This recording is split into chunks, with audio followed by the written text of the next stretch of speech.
How'd you figure all that out? Amazing. By the way, I now have to recover from the last few sentences because the expectations have to be adjusted very quickly.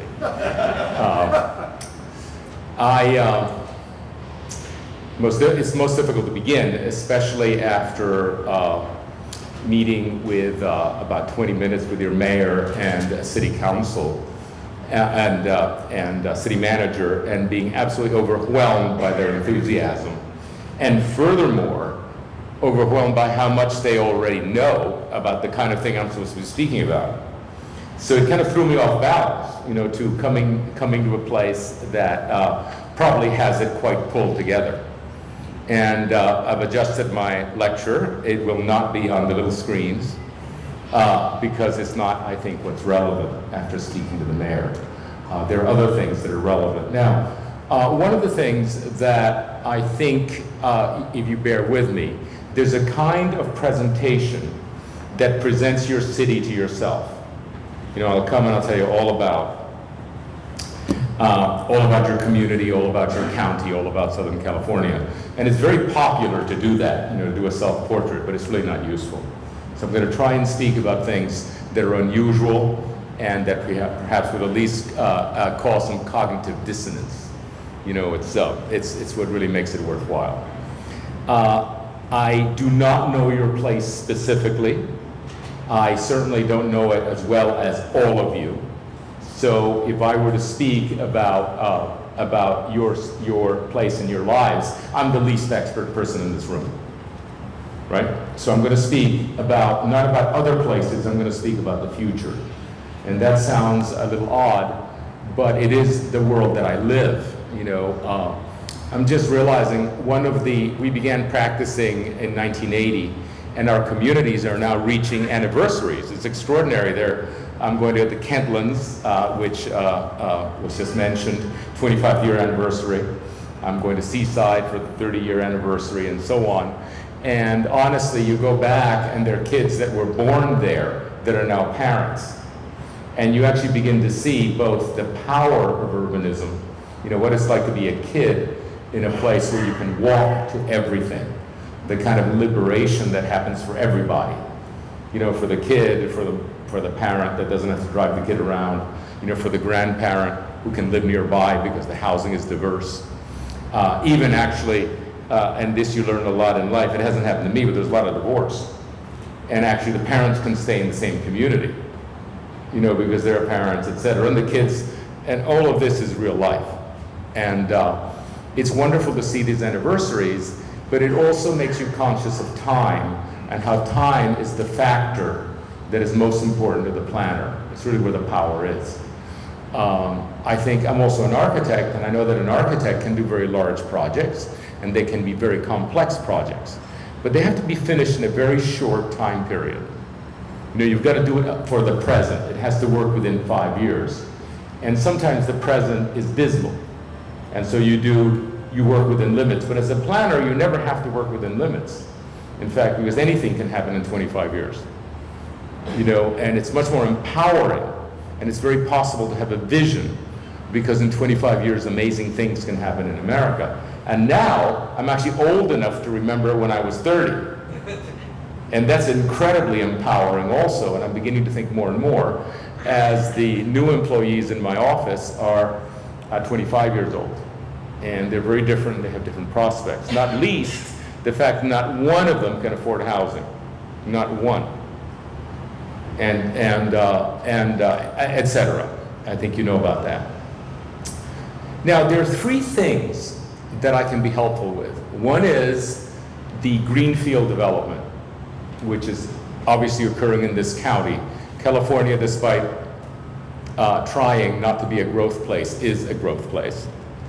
Doing everything possible to make it difficult to develop, but in fact there's a lot of green fields. It's a wonderful place to live. I'm ever more impressed the more I come here. What a wonderful place to live it is, and of course you're going to keep growing. You can't shut it down. All you can do is make it more expensive and difficult, but you can't shut it down. And the presentation, I do have a standard presentation about suburban sprawl and how badly it ends. Begins well, clean, green, but it ends badly. And we know that. In fact, SCAG has known that for 25 years.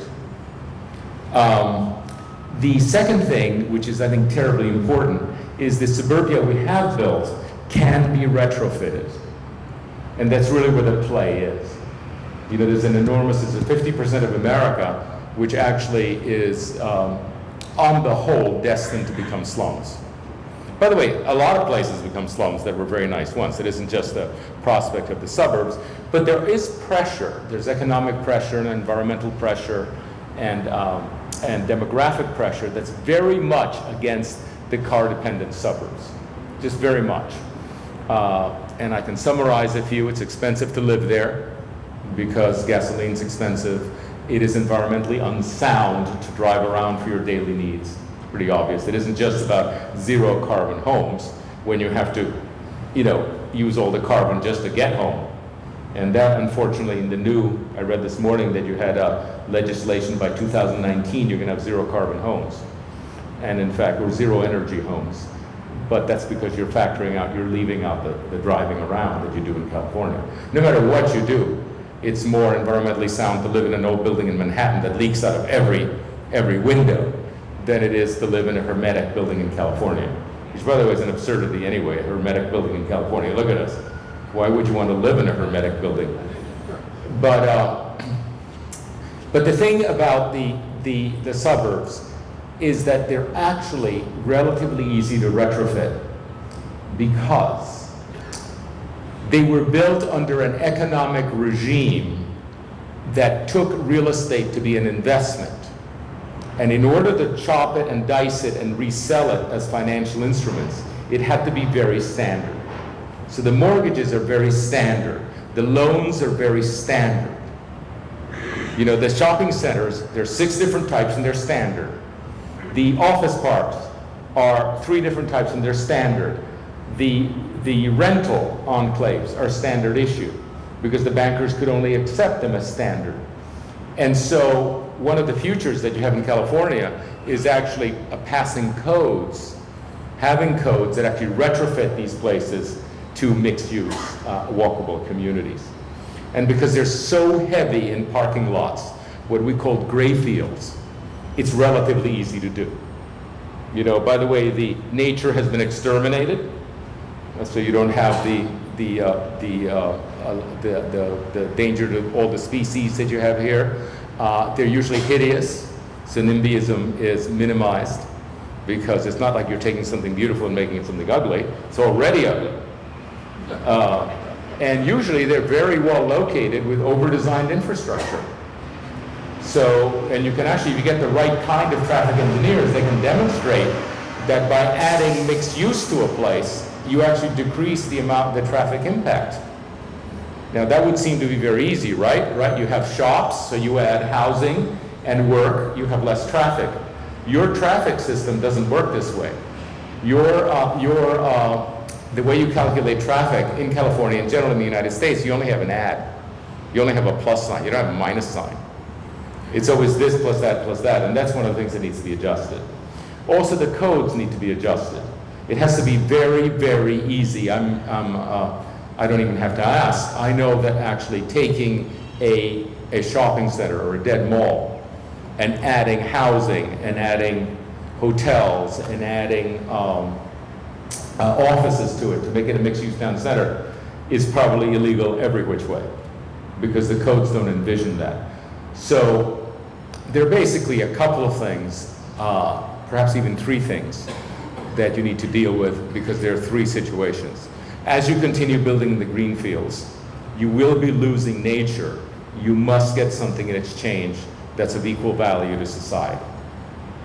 The incredible NIMBYism that occurs in California, which actually is propelled by the Endangered Species Act. Sometimes when the species aren't even endangered, what they're really saying is we would rather have anything. We'd rather have a fallow potato field that doesn't make any money more than we would like to have a shopping center that we need. And it's because it's always a downward trade. Even if that shopping center is necessary, society thinks, what's in it for me? Traffic, hideousness, something goes out of date. And so society eventually adjusts and the NIMBYism emerges. And by the way, in 1974, when I started working, there was zero NIMBYism, zero. Seems incredible. Developers were absolute categorical heroes, and there was nothing wrong with development. Come, bring it on. And so in my own lifetime, we've seen actually the developer going for something you really welcomed to really the worst kind of embarrassment. If you have one in the family, it's like, oh, whoa, what am I going to tell my friends? So that's happened in one generation, and it has to do. By the way, I also had a little description of the origins of this city, and it was, of course, done by developers. But these developers are heroes. You know, what's the difference between a developer that builds a city like this and is a hero, remembered 100 years later, and a developer that is disliked and fought by everybody? People who don't even go to the polls will come out in quantity to fight anything. That's how powerful the dislike is. And it's because of the pattern. You know, if you make suburban sprawl, it creates its own antibodies. And since you're going to grow in green fields, all over America you're going to grow, not least, by the way, because you have too much 5-acre zoning already as of right. All over America, thanks to Jimmy Carter, we have 5-acre zoning everywhere, which is the worst kind of sprawl. So you're going to get development, and that development, I think, should be an even trade, and it's possible to do it. Yes, you lose something, you lose the open field, but you gain the village, or you gain the town. And all you have to think is of the lovely towns you have up and down the coast. And you say, that's what we get, so it's going to be okay. So number one is you need probably new codes that are greenfield, and they exist. You need retrofit strategies for the half-dozen standard issue development types that the ULI has put out. Remember that suburbia is very standard issue. The ULI puts out a book that says, you know, the convenient shopping center, X. Then they build 14,000 of them a year, and they become financial instruments where you can actually target the retrofit. Just basically grant them all the zoning so that it's easy to redevelop and makes money for everybody, and you end up with many more walkable areas. But what I want to speak about today, because of where I'm standing, which is in the middle of your city, I would like to speak about the inner city and what it is that is for it and against it. You know, what it's up against. The low point of the American city was exactly when I graduated from college, which was about 1972, 74. And even New York was cheap. And it's been nothing but uphill ever since. And possibly the problem is now gentrification. You know, there's a lot of, oh, wow, it's gentrification. That's the case for a few cities. And I was just in an internet discussion, and it's about 4 or 5 cities that have a gentrification problem. Except in California, they all have a gentrification problem. And the gentrification isn't that many people want to move to the city. It's just so damn hard to get a permit here. It's so scarce to build housing that you have a housing scarcity, which is amazing in America, in a capitalist system, that you have a housing scarcity. And that really becomes a theme, because the housing in California should not be so expensive. In fact, this is astonishing. Your housing sells for 2.5 times what it sells in Florida, but the construction cost is actually less. I'm now working in San Diego, and I couldn't believe it. I said, you're building this nice stuff for $90 a foot, and yet you're selling it for 6 times the amount. Where does the other stuff come in? So getting permits. So you have an extraordinary situation here in which you have very, very efficient builders and very, very inefficient permitting process. And it is actually preventing people from getting into the housing ladder. Be that as it may, the city doesn't need to be this way. Cities can be different. And I would like to actually make a distinction here. What I mean by the city. There is the core, where we are right now. There are the inner suburbs. There are the suburbs that were built immediately after the First World War, which are usually very high quality. Highest quality is probably Beverly Hills. You know, it's that vintage. Here they're Mediterranean in style. You just think of anything Mediterranean from the 20s, that's what I'm talking about, highest real estate value. There's the 20s stuff, there's the 30s, 40s, 50s, 60s, 70s. All those suburbs need different rules because we're built under different regimes. Some of them are on grids. Some of them have homeowners associations, some of them don't. Some of them have building types that can take additions, and some of them have alleys and some of them don't, etc. So it's not a single solution. And so those need targeted work, each of them, targeted work. They're again standard issue. So when you say the suburbs, I mean which? Or you said the inner city neighborhoods, I said, I know what to talk about, but give me the decade. What's the decade? Are we talking about the 20s? Are we talking about the 40s? Because they're different, okay? But I'm talking about the core now. The areas that were conceived when cars were new and not everybody had them. They have a fantastic future. And this is one thing you all know. What's happening is the old folk, the huge baby boom generation, when it gets older, simply can't drive. Okay? And I lived with my grandmother who died at 105 years ago. And she could walk till the end, she just couldn't drive after 80. So we got her a chauffeur, and then the chauffeur got to be 85. I mean, it's like, it's a dead end. You just can't, well, you can drive. They all drive in Florida, but they can only make right turns. I mean, everybody, you say, why is the traffic distorted in Coral Gables? We have so much more traffic. Because everybody's making right turns. I think you know that's, so they can't drive, it's unpleasant, they don't go to places, it desocializes them. It's very hard to provide them with services. If you're going to check to see whether the old folk are taking their pills, and even if they're still alive, a social service provider can do 7 or 8 a day in suburbia. I'm talking about Atlanta. But they can do almost 30 a day if they're in the neighborhood. In fact, because they can walk to the neighborhood center once a week to be checked. So we have an incredible problem with the boomers, incredible, ever increasing, and they're going to really drain the coffers, and that's the second problem. Okay, I know California is not having an upside with your tax, businesses back and so forth, but you have this tremendous drain, which is the medical and the retirement of the boomers. It's just like, horrible to talk about it, and we're going to live such a long time. Oh my God, my friends are so healthy. It's a horrible idea. I actually think now that, honestly, the other day, I learned yesterday that actually butter was really, really good. And bacon, of course, I've known has been good for 2 years. And yesterday came out that salt was actually good. And I know that the plot is to kill us. Which is actually very clever. Yes, it's healthy. More bacon, granddad, yeah. But most of the boomers are really living a long time and just sucking the economy. A real problem. We're now, for all intents and purposes, we're not a poor nation, but we don't have any money to throw away. And that's a new phenomenon since the war. We can't be stupid anymore and say, well, we're going to build out there, and then we're going to build a highway out there, and then we're going to count on every adult having a car, because there's enough wealth in this country for every adult to have a car. So we're going to premise the kind of planning we do on everybody having a car.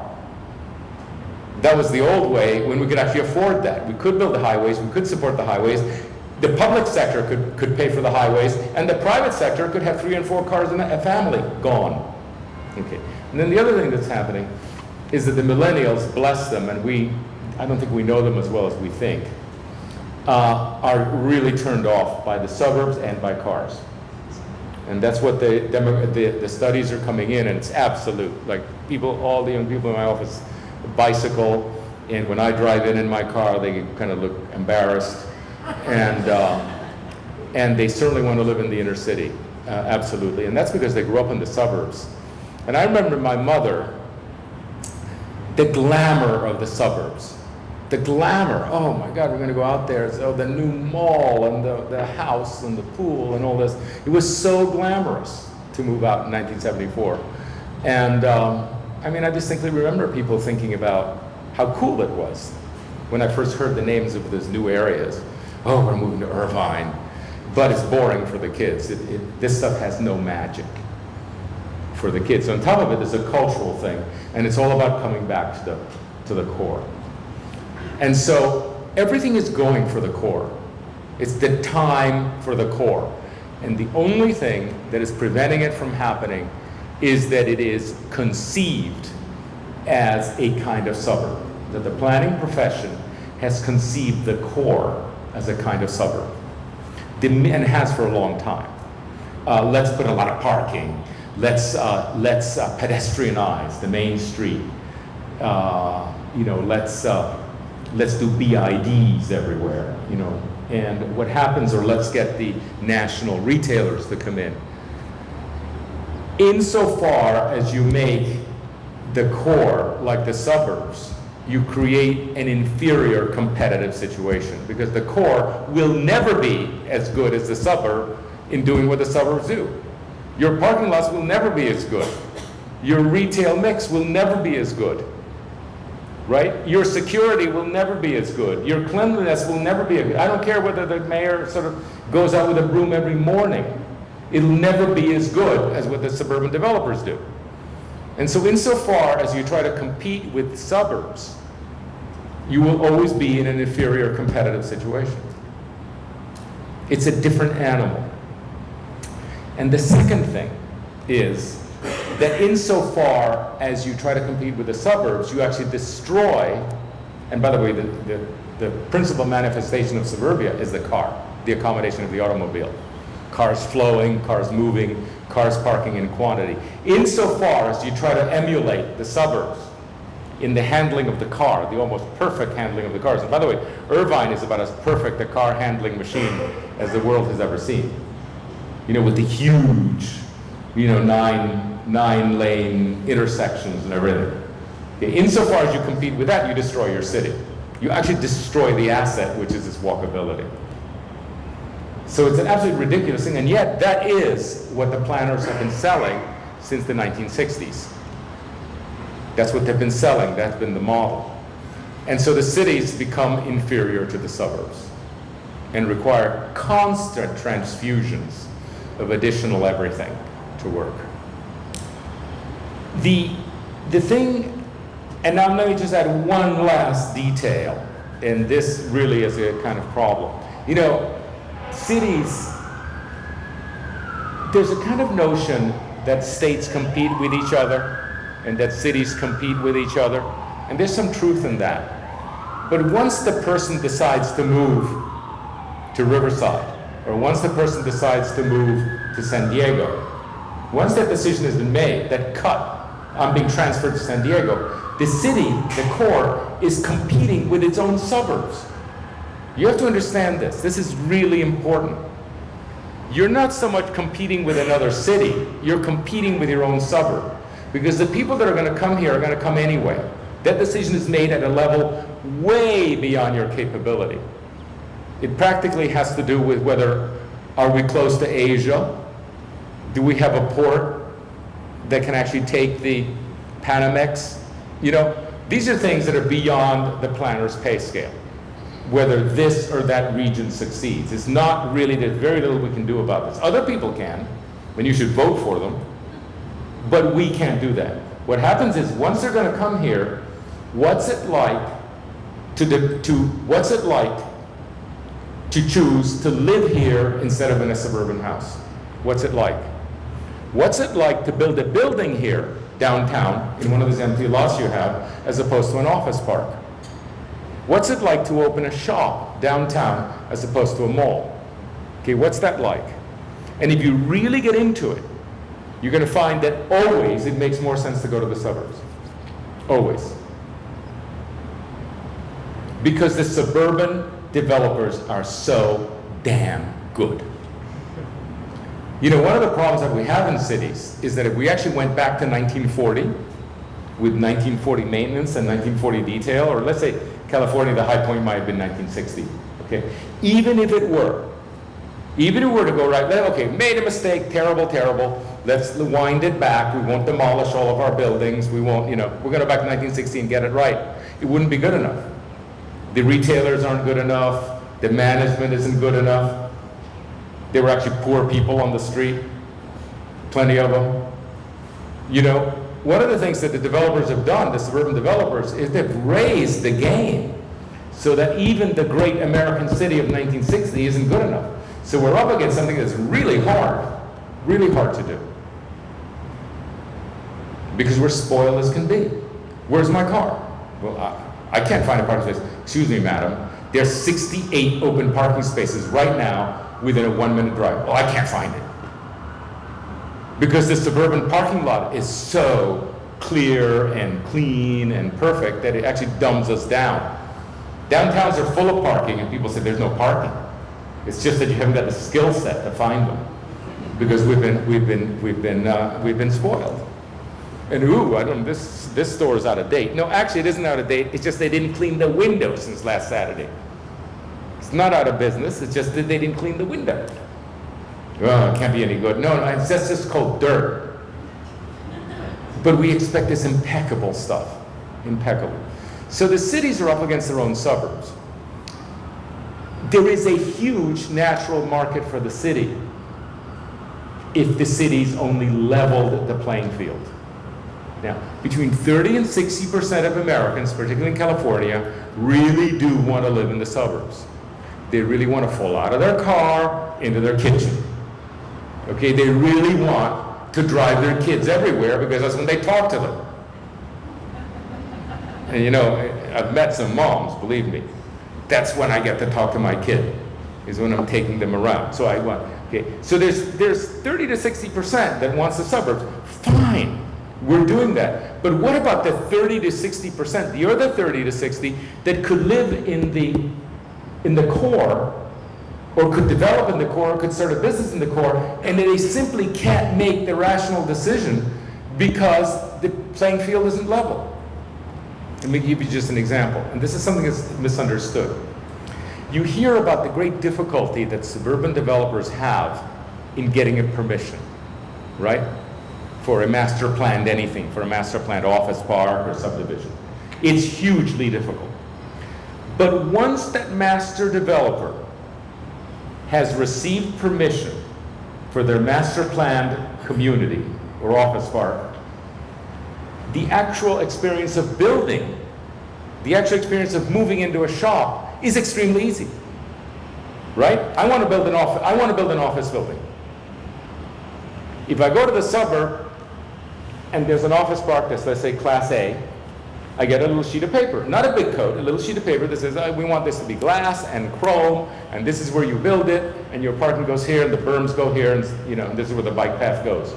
And I read this thing, I design it, and I show it to one person over a desk, and they say, well, actually, we don't mean chrome, we mean stainless steel. I say, got it, stainless steel. And this, you got to move your transformer to over here. He says, fine, got it. 1 hour, and you're done.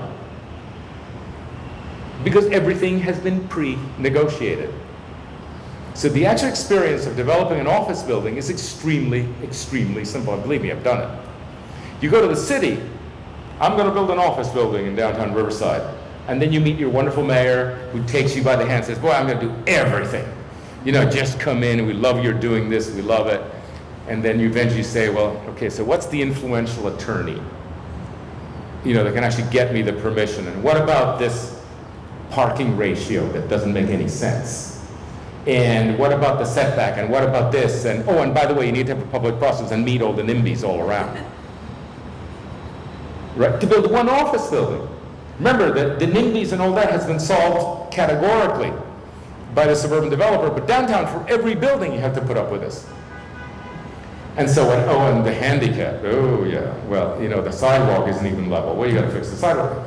Jeez, it is irrational. You have to have an irrational love for the inner city to do anything in the inner city. Unfortunately, there are some people that want that. But what you really need to do is level the playing field. It's two different animals. They have two different things. And what a proper master plan does is it takes the city and does the equivalent of pre-permitting it. The equivalent. And that's a notion that we have, that we've introduced, and actually as soon as we introduced it, we started getting grants without even asking for them. And it's called a pink zone, or a pink code. And the illusion is to lowering the red tape. Okay? You lighten the red tape. Because what happens in the suburbs, with all those developers out there, by the way, why would you want to be out there? You're building and living in a sea of mud with construction trucks, You know, why would you want to, and you're far from everything, and the trees are like this skinny. Why not go downtown? Downtown has the mature trees. You know, why not go downtown? It's because the red tape has been reduced absolutely out there. And what these cities need, these cores, is the reduction of the red tape. And we came up with a category, which is called the pink zone, which doesn't mean the whole city, but areas where it's very, very easy to get done what the city wants. Because already the neighbors have been dealt with, and the departments have been reconciled. You know, the utilities talking to the sidewalk, and the parking is talking to the landscaping, and you're not asking for something absurd. You know, in an old, complex city, you can't expect perfection. And so what a proper master plan looks like is actually something that lowers and lowers and lowers and lowers the red tape. And then you get the 20 to 30% that's down here. But then there's one thing left. So what's the amenity? What's the amenity? Now, an amenity is a peculiar American real estate invention. It doesn't exist in other countries, which is, what do you get in addition to what you buy? What do you get? Right? Well, I bought my housing, but you also get a gate with a guard. You get a pool. You get a golf course, right? You get proximity to a beach. You get a ski slope. Developers spend a huge amount of money on amenities, what's called an amenity. And believe me, people buy the amenity and they put up with the house sometimes. No, I really want this. And this Model B, well, you know, it actually doesn't fit me, but I'll buy it. Okay, an amenity is extremely important.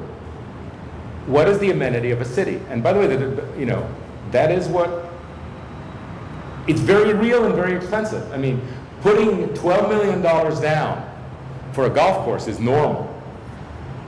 You know, and taking 120, 160 acres out of development for a golf course. What's that? It's an amenity. And we've become spoiled. Unless you're doing affordable housing, in which people are then just grateful for what they get. You know, the house, like, I'm grateful to have 2 bedrooms and a bathroom. I'm grateful for that. But once you get beyond that, you have an amenity. What's the amenity of the city? Walkability. Street life. Street life. Now, let me put it really bluntly. Why would you live in a garden apartment that has neither the backyard nor the street life? Because when you live in the suburbs, in a house, you may not have street life, but you got a backyard. Out the front door is hideous, traffic, congestion, boring, repetitive, but out the backyard, you have a yard. Out the back door, you have a yard. What happens in a city? In a city, people live in townhouses, a real urban townhouse. The San Francisco kind, the northeastern kind, Philadelphia, Boston, Baltimore. You may not have a backyard, but boy, you step out of that front door and you have a street life. You know what the problem with the garden apartment is? You neither have a backyard nor a street life. It has no amenity at all. And one of the problems people have with medium density in the suburbs is that it's just a holding tank till you actually get a proper house, because you have neither the front nor the back. It's miserable both ways. Now, because the city doesn't give you, this core doesn't give you a backyard, you have got to do everything possible to have a lively street life. And it just doesn't work unless you have a lively street life. You've got to do it. There's no choice, and everything else is almost, think of everything you do, including the streetcar, including the theater, including whatever you're doing here, the good expensive lights with the high quality lighting, you know, the fantastic maintenance of the sidewalks, all that stuff. Think of it one way. This is the one amenity that this city has to compete with the backyard. If you don't have a street life, you're just in an inferior position, literally inferior, which is what cities have been for a while. It's just inferior. How do you get a street life? Well, if you ask a professional, they'll give you a big book. But if you ask somebody that doesn't know anything, they seem to get it every time. Remember that every sheep herder in Europe that laid out a village gets street life. Right? Every professional that actually gets 5 pedestrians in a photograph gets an ULI award. Okay, and the reason is that it's actually sub-professional. The professional's complicated. It's sub-professional. It's very simple. The number one rule is don't frighten people and don't bore people. Right? Don't bore people. Now, frightening, you can frighten them with crime. That's receding. You can frighten them with traffic. And you don't actually have to be hurt to realize that it's very uncomfortable to be on fast-moving traffic, of which you have too much already here. Okay, so you don't frighten people. You don't send signals that the place is out of control. But you also can't bore people. And there's a very, very distinct hierarchy. One of the things the ULI has done that's so fascinating is the Urban Land Institute has actually made development scientific. They have these books. Every single development type has one book that costs $75. And they're very rigorous in their rules. And they'll tell you the range of square feet, they'll tell you the height, they'll tell you the lighting, etc. Very, very scientific. And creating a pedestrian environment is also scientific. And one of the things, the single most important thing that you need to know is the frontage. The frontage is how the building meets the sidewalk in the first floor. If you think about many of the really great California cities up and down this coast, the coastal cities that have wonderful downtowns, they're often one story. And very few of them actually, some of them are famously good architecture like Santa Barbara, but most of them are pretty dorky. I mean, that's the only word, like, whoa. You know? And yet they work. How the building meets the sky. And by the way, they can be 1 story, and they can be 4 stories, and they can be 8 stories, and they can be 30 stories. The height is irrelevant. It's how it meets the ground. That's the constant, how they meet the ground. And there is a science to what pedestrians love. The first thing they love is shops. Shops that, because it's very amusing, the shops are enticing. So they want shops, and the shops, by the way, and this is something you gotta work on, you can't use solar glass on the first floor, for God's sake, because you can't see in. You can't see in. So that, that rule that says you must have this dark glass, look at that right there. I don't know what's going inside that room. I'm seeing myself. It's a mirror. And all over California, people are trying to sell stuff, and some misunderstood environmental rule says you got to have essentially solar glass, which during the day is pure reflection. And by the way, that's an absolute California disease, because in Florida, we don't make that mistake. You know that retailers need a clear glass. We know that. Here, the entire state doesn't know that. But you must know that. You gotta say clear glass by code in the first floor. Now above anything, solar, awnings, windmills, anything you want, but the first floor has to be transparent, because you want to see what's inside. So shops are tremendously important. Second most important are those elements that are inhabited by people. Stoops, porches. And what's interesting about them is that you don't actually have to have a person to imagine what bay windows all over San Francisco, turrets. It's very intriguing to imagine yourself in these buildings. You don't have to know, you don't have to see the human. You have to say, oh, that's cool. This is something Charles Moore wrote about extensively. You project yourself into architecture, which is that you can imagine inhabiting. And it's fantastic. You never get bored. You never get bored of the bay window that does like that, or the turret, or the balcony, a really good balcony. Whoa, that must be nice. Or a terrace, or a stoop. One of the problems that modern architecture has is not its abstract, as you know, it's less popular than traditional architecture, is that modern architecture is dedicated, is very interested in a range of issues that are not about human habitation. They're interested in technology. They're interested in putting materials together really interestingly. They're interested in shading. They're interested in expressing function and circulation. They're interested in a million things that are interesting to other architects. But the humans look at it, and I'm looking at it and say, whoa, look at that detailing. I love this. I love that detailing. And people who are not highly trained say, huh? What are you talking about? It's just a blank, boring wall. The regular folk just want to imagine themselves in the building. They want to understand it. Now, I think modern architecture can do that, but it has to recalibrate what it is that it's expressing. If it's just concerned about materials and joints and resolving environmental problems, it's not going to ever be popular. So the second most attractive frontage are the ones that express human habitation. Jane Jacobs' famous stoop is very important. The third one is actually landscaping, which is highly overrated in California, because what's imagined here is that it's the most important thing. And so you have buildings that actually have shops with little berms in front, as if the desert had wandered in, boulders and berms and all that. And of course that works very well with visual preference studies, because people are suckers for nature. They'll say, yeah, boy, I love nature. But actually, when you actually test the walkability, it's not as interesting as people.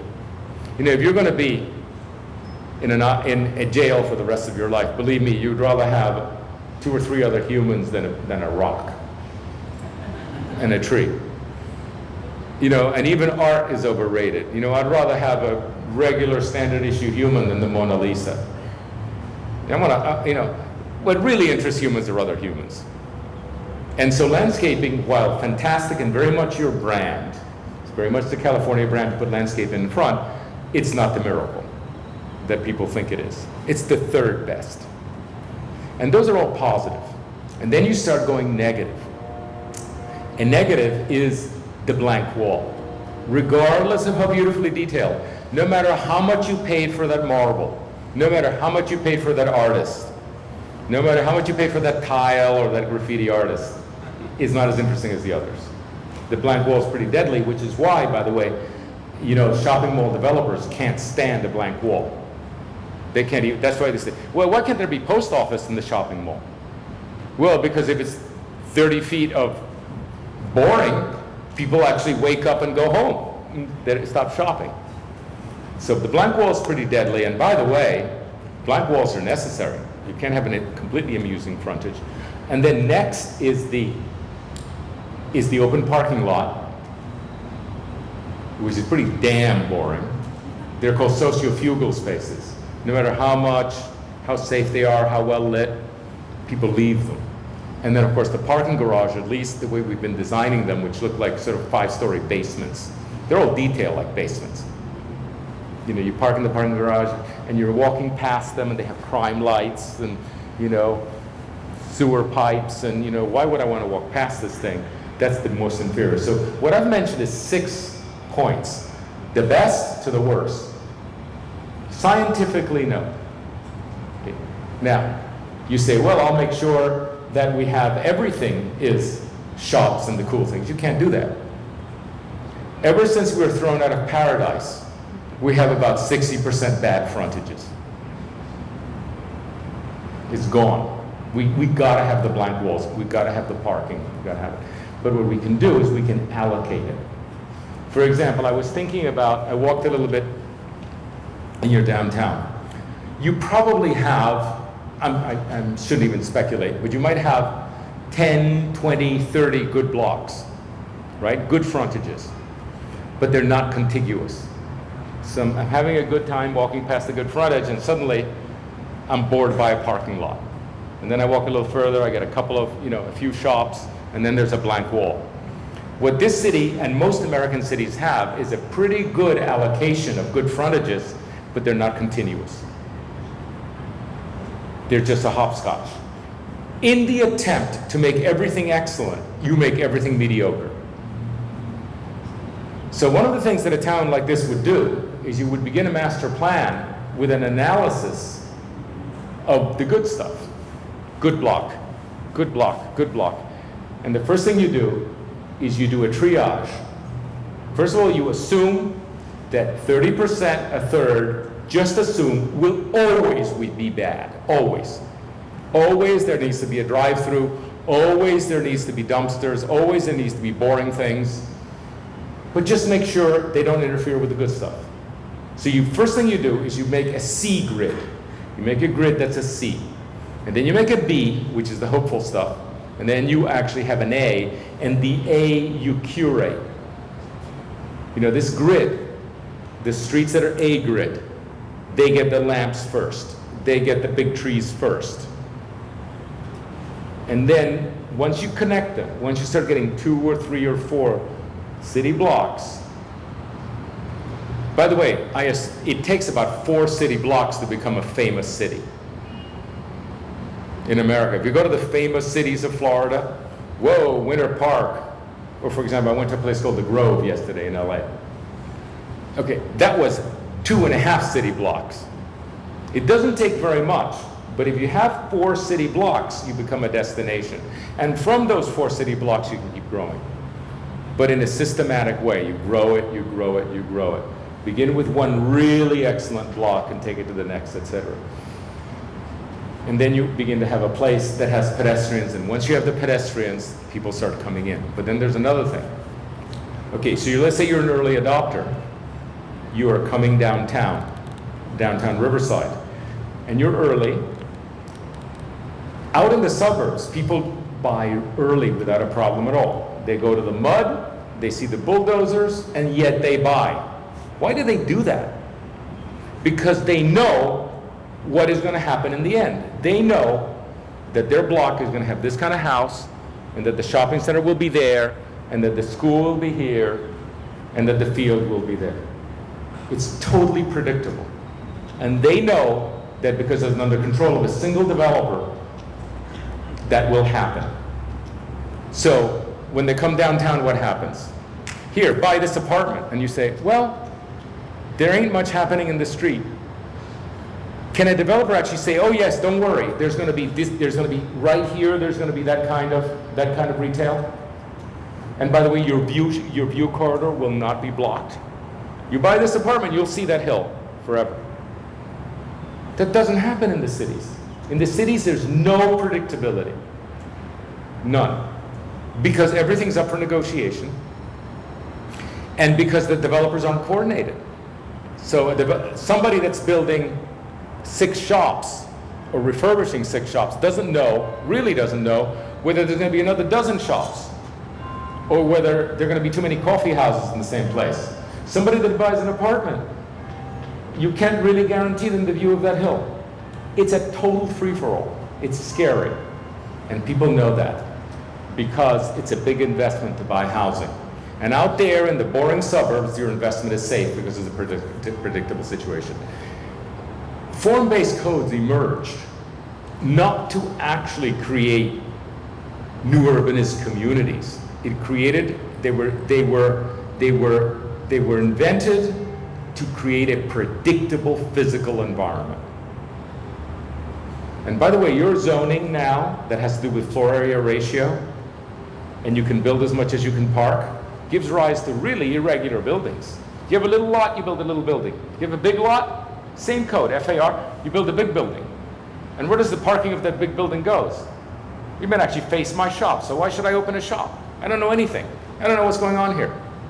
Essentially, very foolish, romantic people are developers downtown, honestly, compared to the foxes that are out there in the suburbs.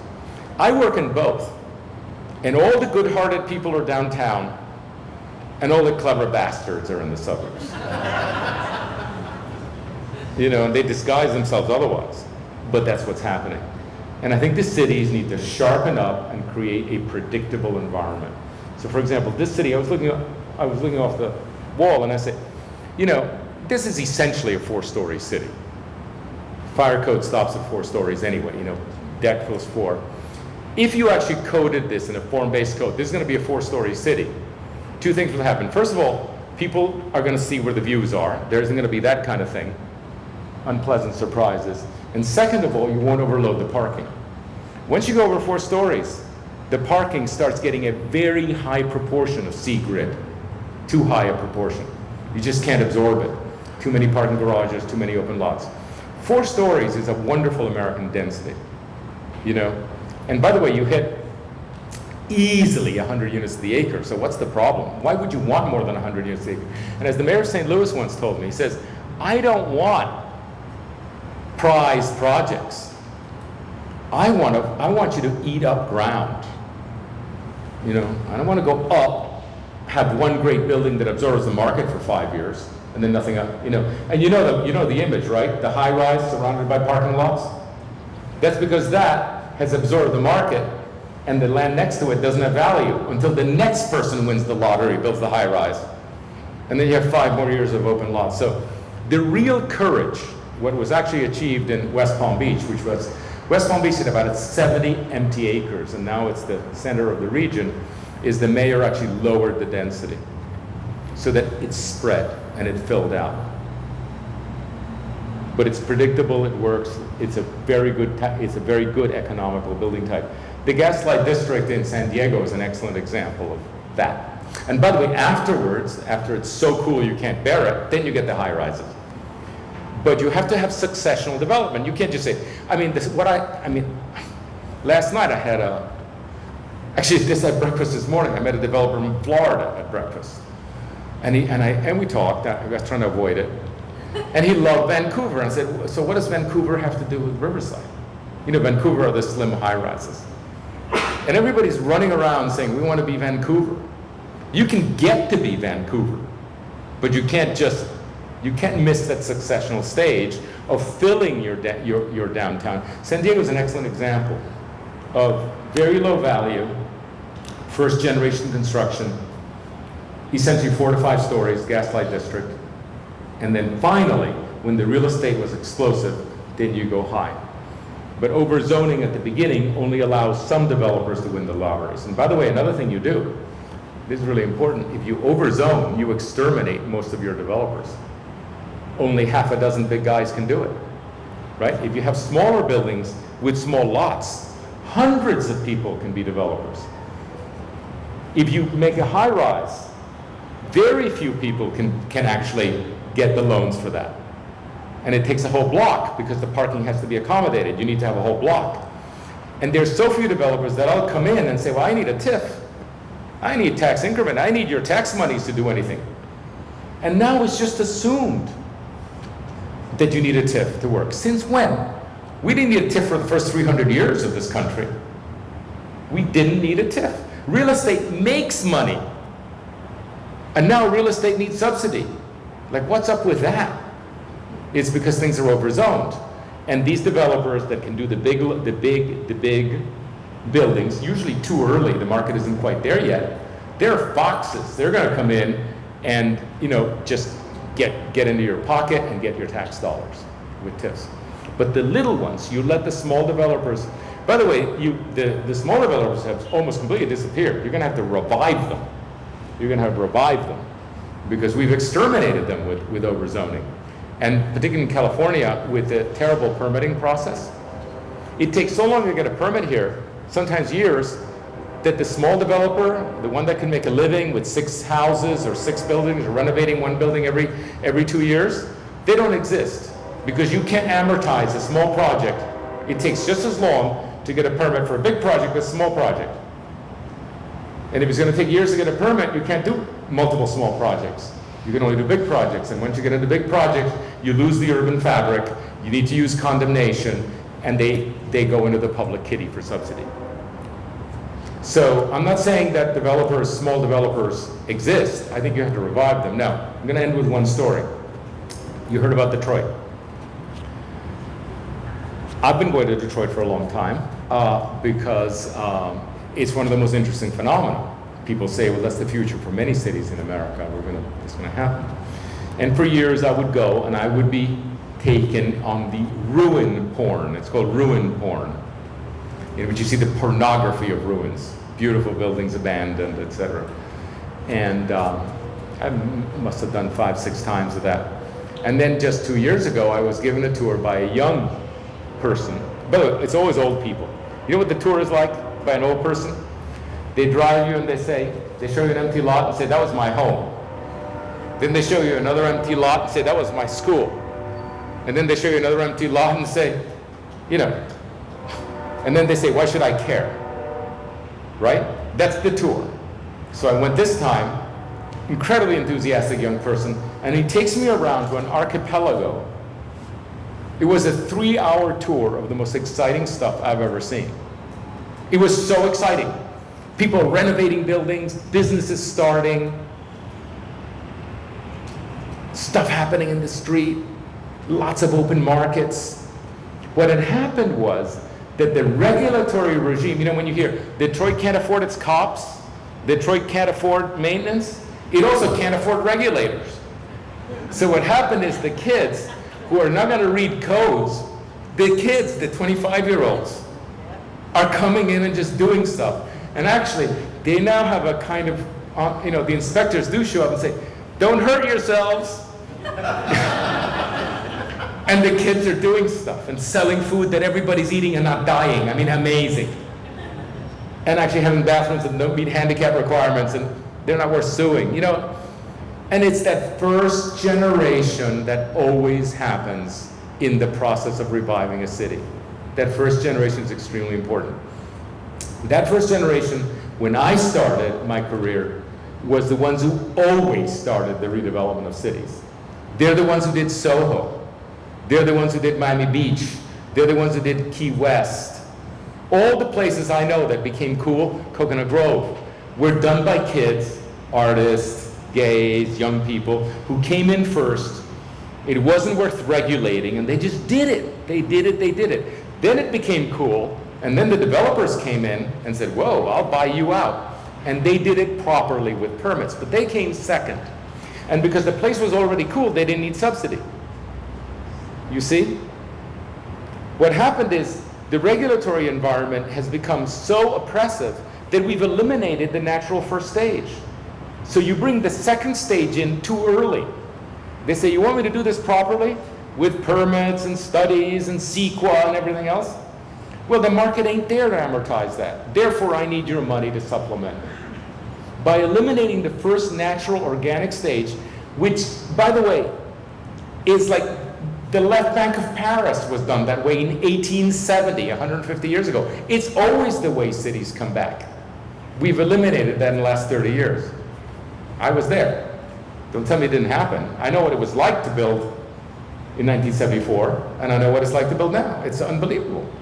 Unbelievably different. We've exterminated the young person, we've exterminated the developer, and we had to make up for it by subsidy. One of the things that would be fascinating is not to take the whole city and turn it into some kind of experimental site, but actually to know, look at Detroit not as the basket case, but as actually perhaps the most important phenomenon of the 21st century. It's a city that doesn't have money, but has a lot of energy. The mayor mentioned something like 50,000 students, college students, right? Something like that. Well, 15,000 of them or 10,000 graduate every year. Are they staying? You know, they're going to San Francisco to live in, you know, cubbyholes. Well, why not here? Because this isn't cool enough yet. Well, it can be cool enough in very short time because it is they that are going to make it cool. It's not the ULI that's going to make it cool. They come later, but they're not cool. The ULI is not cool. You know, they're later. They're the pros, they get the permits, etc. And so I would say that that example of Detroit, which has me, you can probably tell, extremely excited, is what I think that certain cities, now I don't know your city well enough to know whether you're past that stage. You know, the mayor implied that it was already cool, but maybe it's not cool enough. You know, and you do have that tremendous asset, which is the young people who would love to stay in California if they can. And at the moment, they can't. They really can't stay in California. It's too hard. They can't get on the housing ladder. You're going to lose them. But there are prospects here that I think are pretty good. So anyway, done.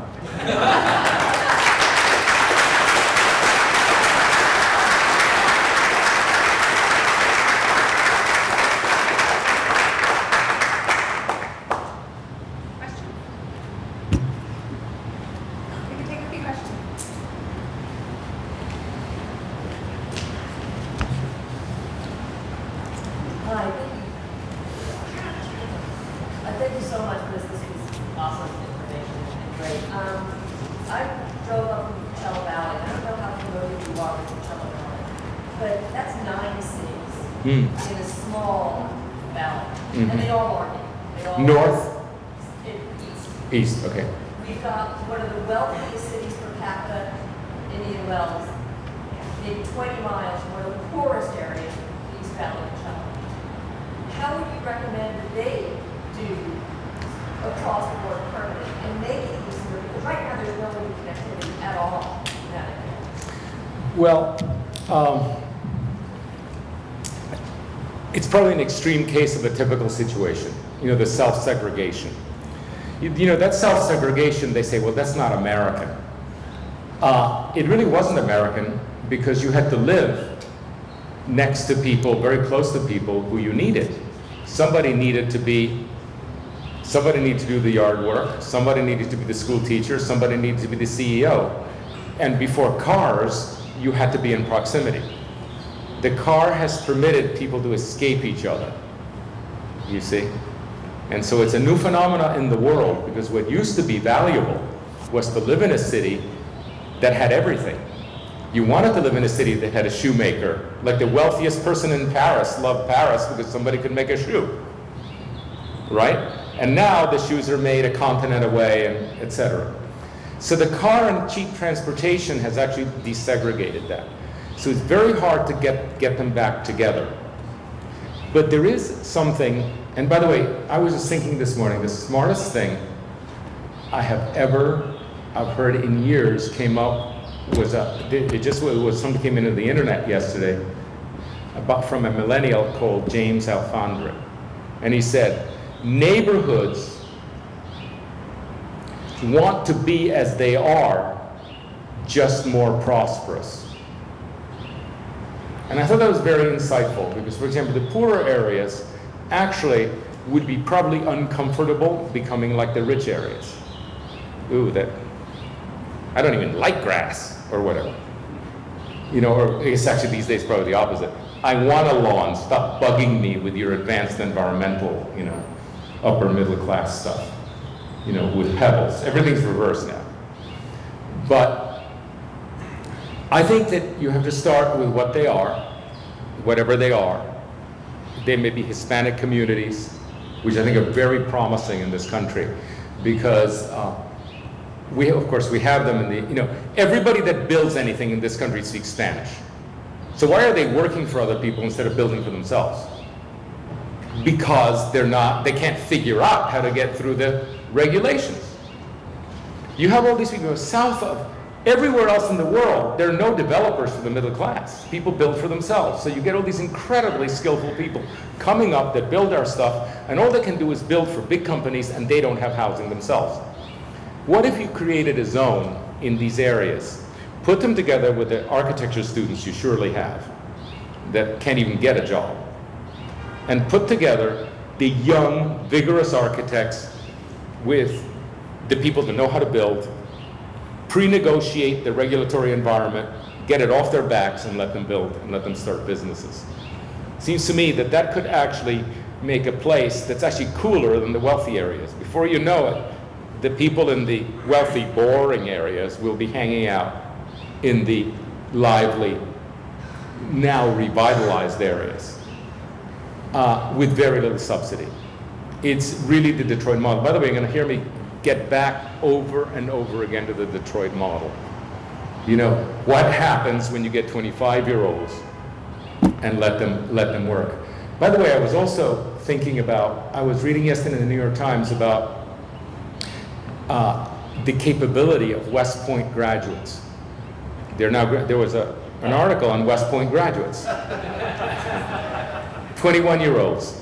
And I was thinking, they go to forward bases in Afghanistan, with 30 soldiers, feed them, organize them, keep them clean, shoot 1,500 rounds of artillery a day, and sustain attacks twice a day. And these are 21-year-olds, and we can't trust them to open a business? Are you kidding me? Like, we're totally infantilizing the young. We can't trust them to do anything, and what you find, what I love about Detroit, it's something like 1955. And I think that your poorer communities would thrive under those regimes. Now, of course, the rich ones would just think my real estate is going to go under. But, yeah. To where? No, I know. It's funny that you said that. I was just in Ljubljana. Because the ruined part is exactly what you Yeah, right. No, but I was, actually I was in another city, Ljubljana in Slovenia, 45 minutes. In fact, I was there yesterday.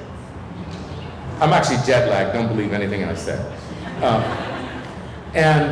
It's already in second stage. What had happened is they did that. They did, the kids, 1991, they did it, and now they're in second stage, and it's very refined.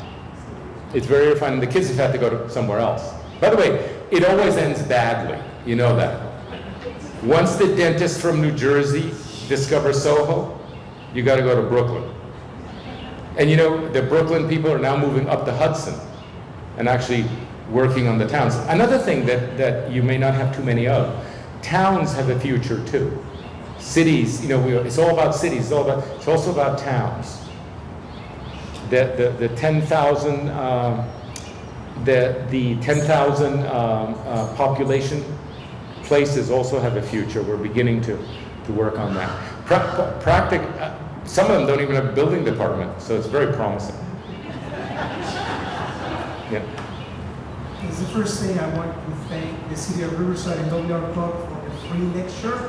This has been most insightful. My question to you, Mr. Andrés Duany, has to do with the grant that you received from the Knight Foundation, Right. which is related to the pink urbanism or pink zones. Yes. I would like you to, if possible, if you could expand a little more as to if this concept was to embrace, if this concept was to be embraced by the planning or architectural development community, what would it look like from point A to point B? What is the process? Can you paint a picture of what you envision to get to point B? Well, what he's referring to is, I've been thinking about these places. By the way, I have worked in inner cities before. We're famous for the greenfield towns, but we've done half a dozen inner city. They're not even master plans. They don't have a name. You basically sit around and nudge things when you work in the city. But they've been successful. Generally, what we've done is level the playing field. By the way, and without the benefit of 50,000 students, which is an incredible asset. It's like having a gold mine, right?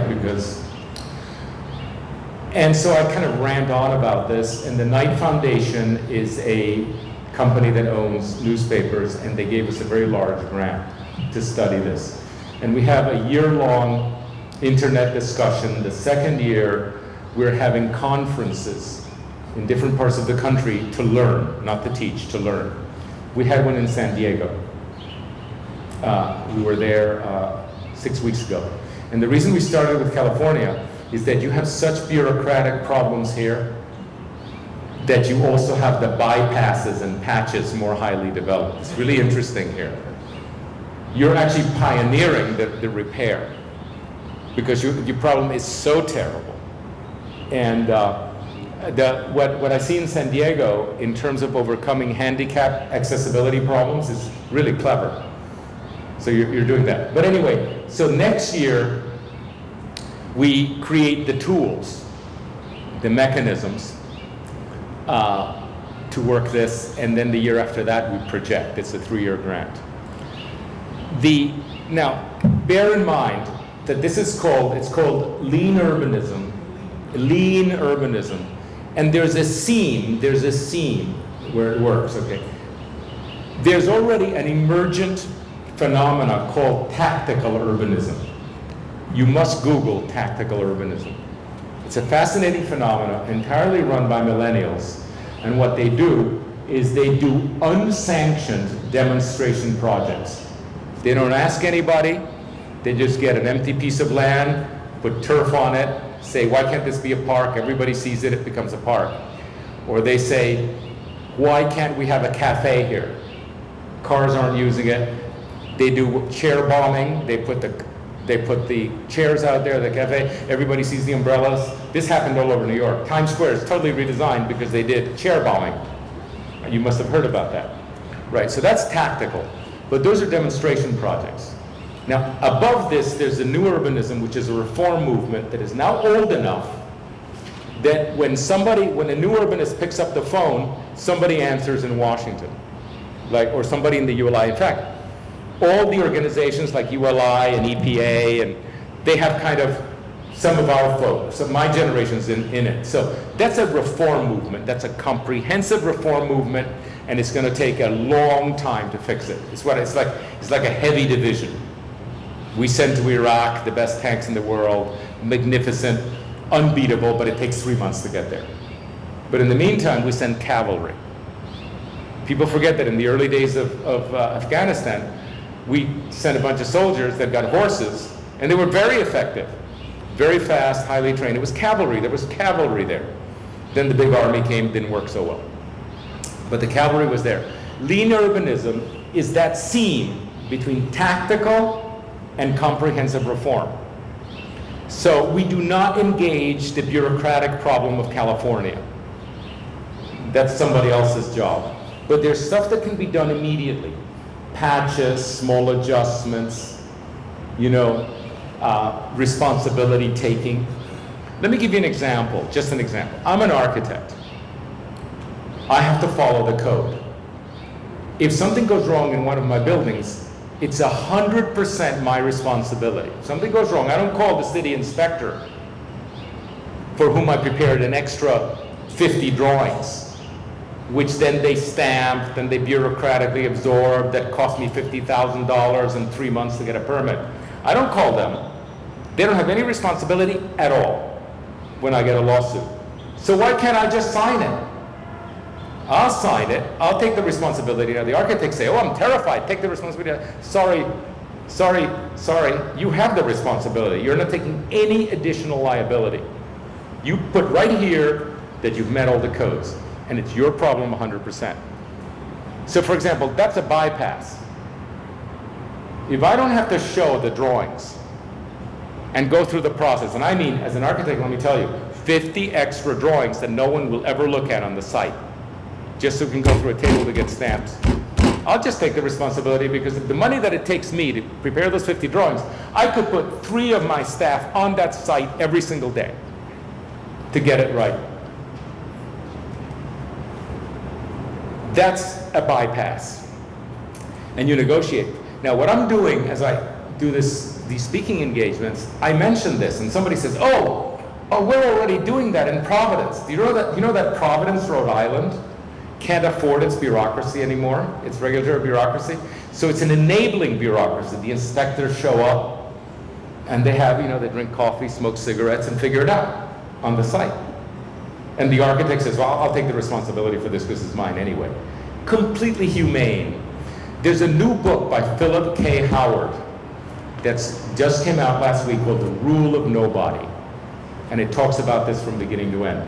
A much more humane, people getting involved on site, right where the problem is. Intelligent people working it out, the way it's always worked for 3,000 years in history. So lean urbanism is a very limited. Some people might say you should be more ambitious. Why don't you solve the affordable housing problem? Why don't you, what about climate change? I say, I know other people are in charge of that. But there's a very particular seam that actually people aren't taking care of, which is now and fast and small projects. Now it's all about thresholds.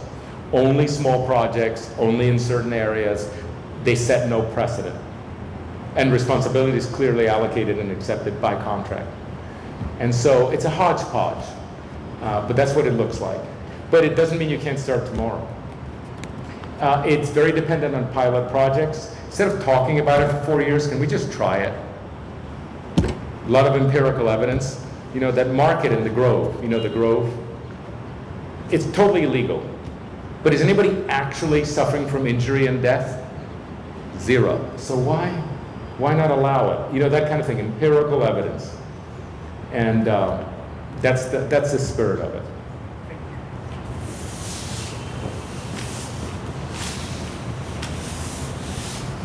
Thank you, Andres. You framed your talk about the Riverside's downtown core. And Riverside is 26 residential neighborhoods. Not all of them accessible to downtown core easily without a car. And so how should we think about development inside the neighborhoods beyond the downtown core? Okay. One of the things that makes bureaucracy difficult, democracy difficult, is that we're not running a proper democracy in this country. We're actually we're inciting everybody to decide on everything. I'll give you an example.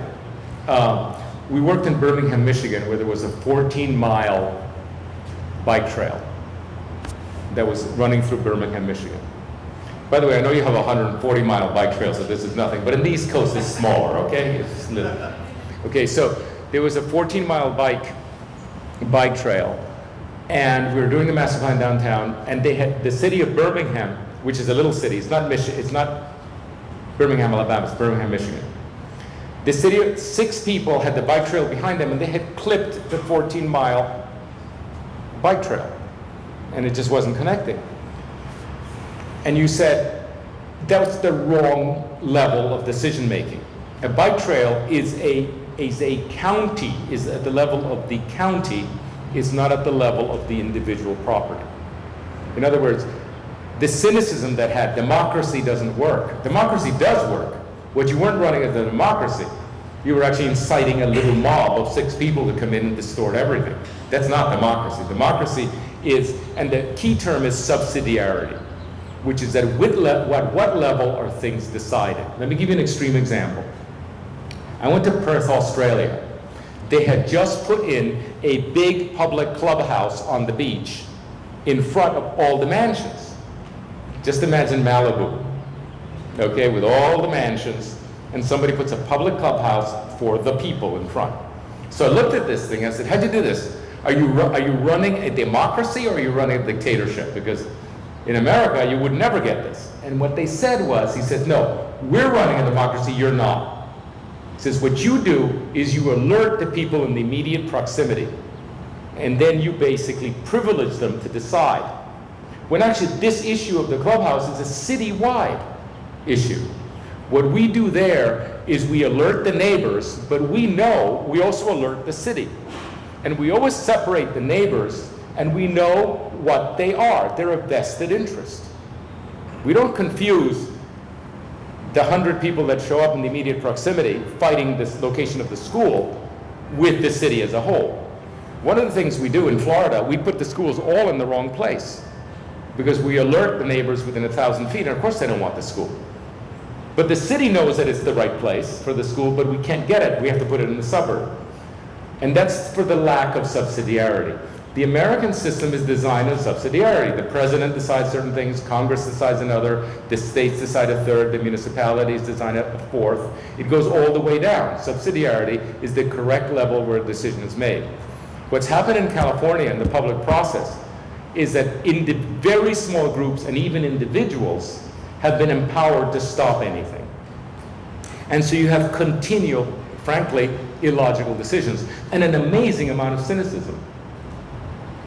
And that's the problem. People begin saying the system doesn't work. Democracy doesn't work. It does work. It's just that you're not running a democracy. You're running little mobs. You're inciting mob action. And a mob is a specialized group that wants something. The democracy is always deliberative, and it's always wise. So before we give Andres one